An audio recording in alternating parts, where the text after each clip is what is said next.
En adaptant la trilogie du Seigneur des Anneaux au cinéma, Peter Jackson a réussi à donner vie à de nombreux personnages chers à Tolkien. Mais toutes les personnalités riches et diversifiées du texte original n'ont pas été intégrées dans les adaptations cinématographiques. Cela signifie que bien que les films restent emblématiques, ils passent à côté d'une sélection de personnages fascinants. Gildor Inglorion. Gildor est un elfe noldorien de haut rang. Il apparaît au début du voyage de Frodon. Lorsque lui et ses compagnons, Sam et Pipin, le rencontrent, lui et un groupe d'elfes, voyageant de nuit à travers la comté. Les hobbits, ayant à peine commencé leur quête et déjà poursuivis par les sinistres cavaliers noirs, sont soulagés de rencontrer ce groupe d'elfes.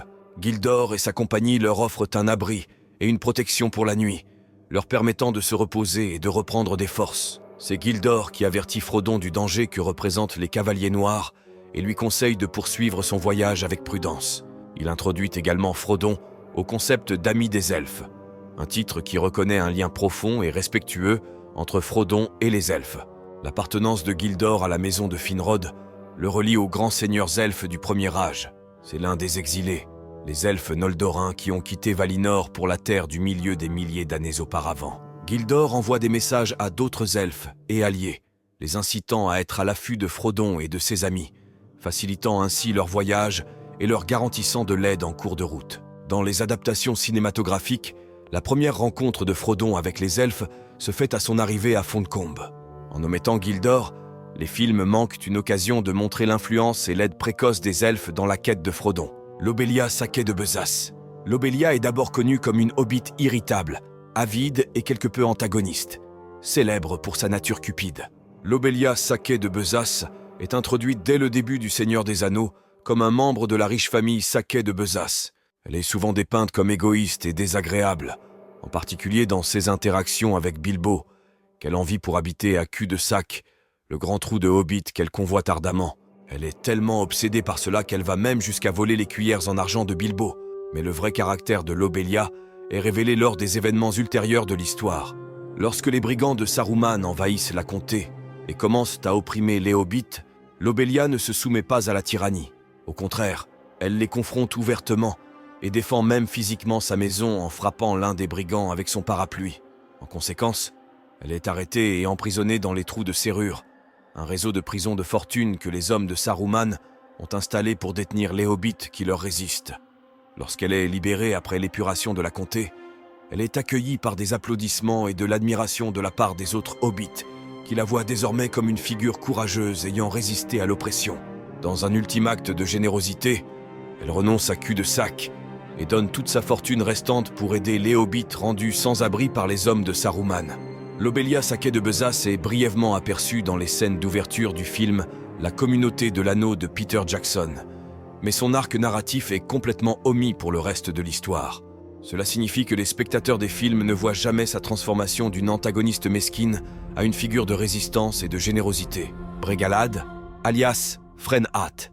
Bregalad, plus connu sous le nom de Frenhat, l'un des Ents introduits dans les deux tours. Bregalad est surnommé Frenhat en raison de sa nature exceptionnellement rapide, un trait qui le distingue des autres Ents, habituellement lents et délibérés. Frenhat joue un rôle dans l'intrigue impliquant Merry et Pipin après qu'ils aient échappé aux Uruk-hai et rencontré Sylvebarbe dans la forêt de Fangorn. Il est l'un des rares Ents à se lier d'amitié avec Merry et Pipin, prenant soin d'eux pendant que les autres Ents délibèrent pour savoir s'ils doivent agir contre Saruman. Contrairement à la plupart des Ents, connus pour prendre leur temps pour prendre des décisions, Frenhat choisit rapidement de se battre contre Saruman et Isengard. Ce qui rend Frenhat particulièrement intéressant, c'est la tragédie qui explique sa hâte et sa volonté d'agir. Ses bien-aimés arbres de sorbier ont été détruits par les orques de Saruman, et cette perte le remplit de tristesse et de colère. C'est cette tragédie personnelle qui motive sa décision de marcher contre Isengard. En excluant Frenhat, les adaptations ratent l'occasion de montrer les différentes personnalités des Ents et la manière dont elles réagissent au monde qui les entoure. Glorfindel. Il est l'un des héros elfes les plus emblématiques de l'histoire de la Terre du Milieu. Avec un passé riche qui remonte au premier âge, Glorfindel représente la grandeur et l'ancien pouvoir des elfes. La contribution la plus significative de Glorfindel au Seigneur des Anneaux se produit dans la communauté de l'anneau. Lorsque Frodon est gravement blessé par la lame de Morgul du roi sorcier, à Amon Sul, C'est Glorfindel qui vient en aide aux hobbits, alors qu'ils se dirigent vers Fontcombe. Il les trouve près du gué de Bruinen, où il place Frodon sur son cheval Asphalot, ordonnant à celui-ci de porter Frodon rapidement en sécurité. Alors que les Nazgûl poursuivent Frodon, Glorfindel se tient aux côtés d'Aragorn, Sam, Merry et Pippin, les protégeant des spectres de l'anneau et aidant finalement à les repousser dans la rivière, où ils sont emportés par l'inondation magique d'Elrond. Glorfindel n'est pas un elfe ordinaire. En fait, il est l'un des êtres les plus extraordinaires de la Terre du Milieu. Il est un héros qui a vécu au Premier Âge, où il a combattu dans des batailles épiques contre les forces de Morgoth, le premier seigneur des ténèbres. Il est mort au combat en affrontant un Balrog, mais contrairement à tout autre personnage, à l'exception de Gandalf, il a été renvoyé en Terre du Milieu par les Valar, les êtres divins de l'univers de Tolkien, avec encore plus de pouvoir et de sagesse. Sans l'intervention de Glorfindel, Frodon n'aurait peut-être pas survécu pour atteindre Fontcombe, et la quête de l'anneau aurait pu se terminer en échec. Dans les adaptations cinématographiques, le rôle de Glorfindel dans le sauvetage de Frodon est confié à Arwen, qui apparaît à sa place et emmène Frodon à Fontcombe. Bien que ce changement améliore le rôle d'Arwen dans les films et renforce sa connexion avec Aragorn, il signifie également que les films perdent un personnage qui représente la grandeur et l'héroïsme mythique des elfes, Ganburigan. Ganburigan est le chef des Druédins. Il joue un rôle crucial dans le retour du roi en offrant une aide inattendue aux forces du Rohan lors de leur voyage vers la bataille des champs du Pélénor. Lorsque le roi Théoden et ses cavaliers approchent de la forêt de Druadan en chemin vers Minas Tirith, ils rencontrent Ganburigan et son peuple. Bien qu'initialement méfiants envers les étrangers, en raison de leur histoire d'isolement et de persécution, les Druédins acceptent d'aider les Rohirrim parce qu'ils partagent un ennemi commun en Sauron. Ganburigan les guide à travers la vallée de Stonewain, un chemin secret qui permet aux cavaliers du Rohan d'éviter les patrouilles orques et d'arriver à temps sur le champ de bataille. Malgré l'histoire tendue entre les Druédins et les hommes du Rohan, qui les chassaient autrefois pour le sport, Ganburigan se révèle être sage, pragmatique et prêt à dépasser les rancunes passées pour le bien commun. L'aide de Ganburigan s'avère d'une importance stratégique immense. En guidant les Rohirrim à travers la vallée de Stonewain, il assure leur arrivée au champ du Pélénor sans être détecté, à temps pour renverser le cours de la bataille en faveur du Gondor. Sans son aide, les cavaliers du Rohan auraient pu faire face à des embuscades ou des retards, ce qui aurait potentiellement modifié le résultat de la bataille et par conséquent le destin de la Terre du Milieu. En reconnaissance de son aide inestimable, Aragorn, une fois couronné roi, décrète que la forêt de Druadan appartiendra à Ganburigan et à son peuple, libre de toute intrusion des autres hommes.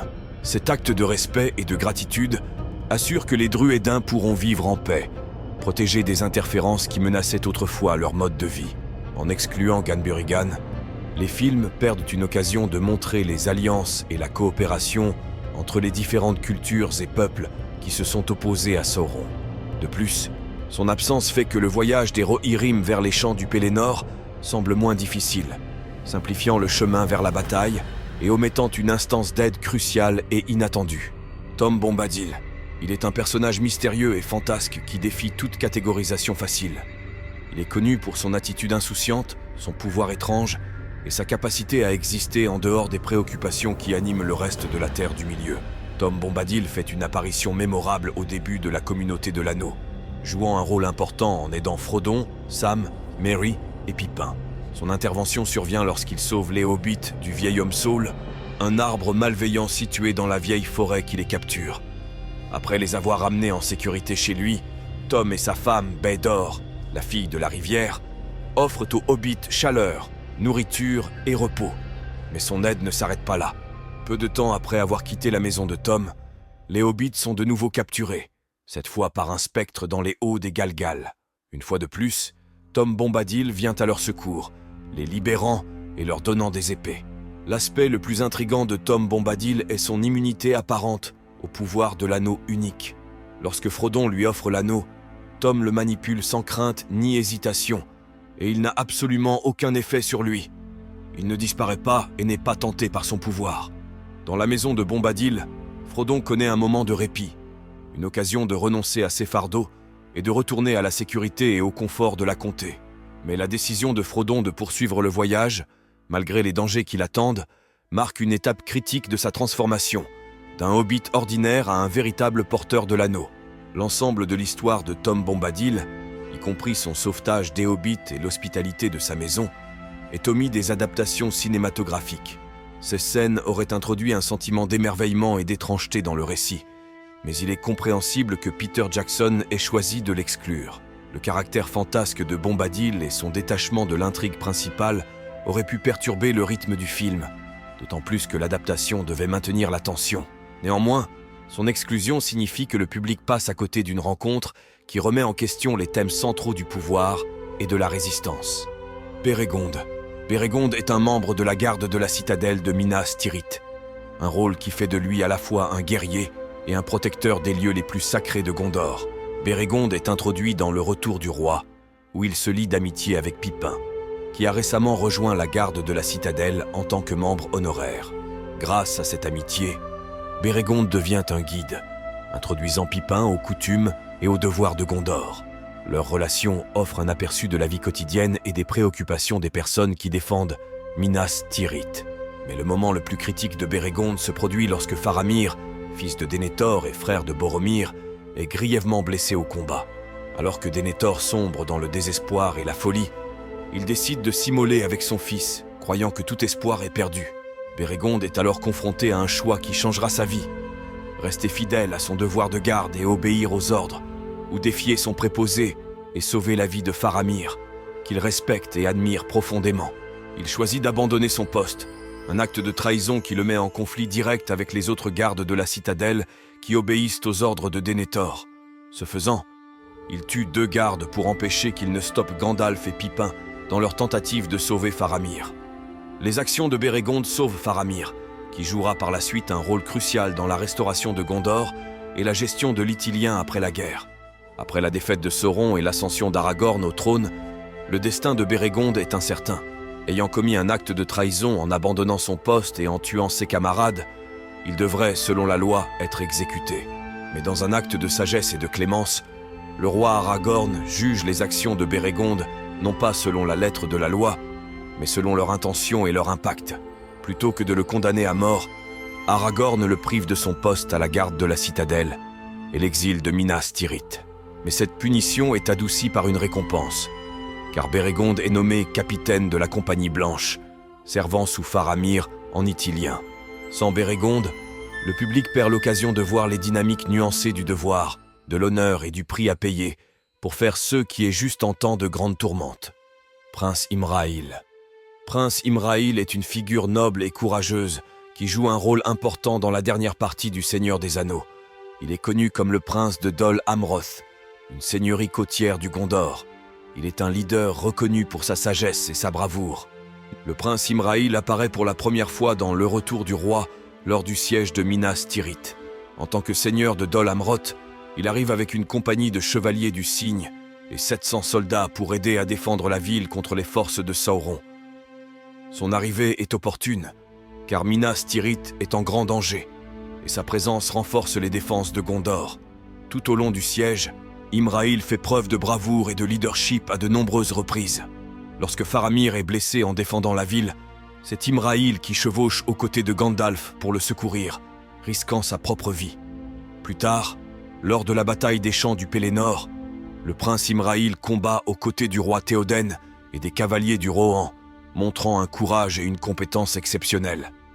Il aide également à rallier les défenseurs restants après la mort de Théoden, veillant à ce que les forces de Gondor ne se désorganisent pas. L'ascendance du prince Imrahil est un aspect important de son personnage.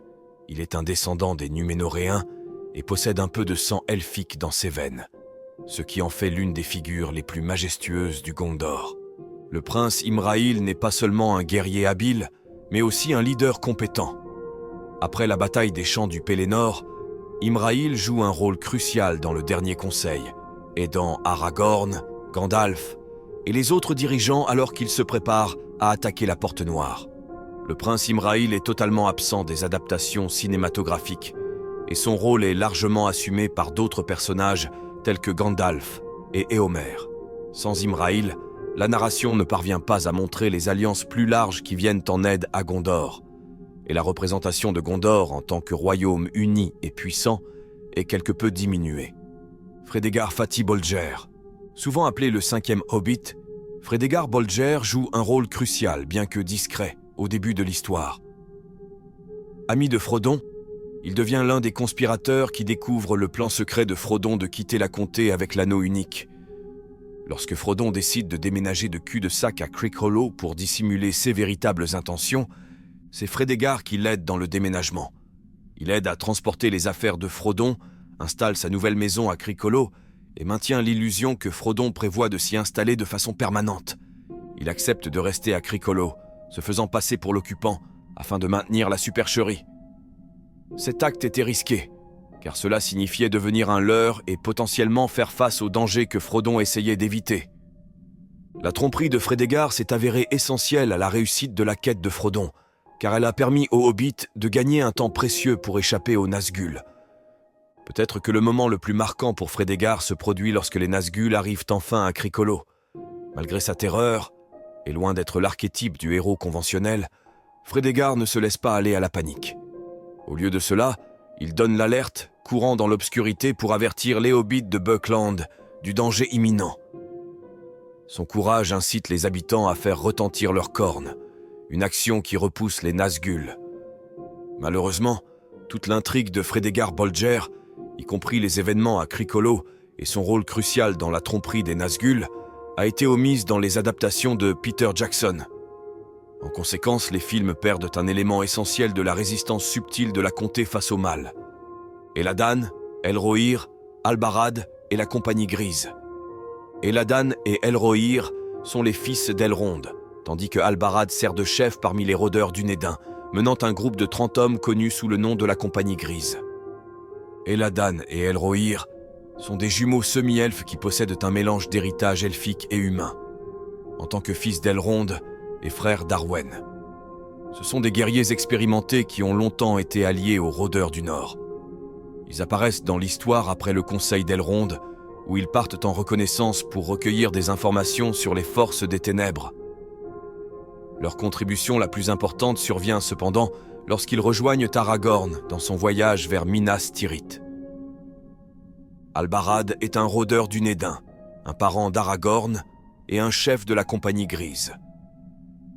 Avec Eladan et Elrohir, Albarad apporte 30 rôdeurs du Nédin, la Compagnie Grise, pour soutenir Aragorn dans sa quête, portant avec lui une bannière tissée par Arwen. L'un des moments les plus importants impliquant Eladan, Elrohir et Albarad est leur voyage à travers les chemins des morts aux côtés d'Aragorn, Legolas et Gimli.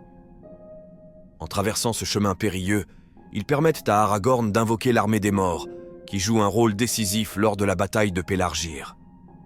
Après les chemins des morts, Eladan, Elrohir, Albarad et la Compagnie Grise accompagnent Aragorn à Minas Tirith, où ils participent à la bataille des champs du Pélénor.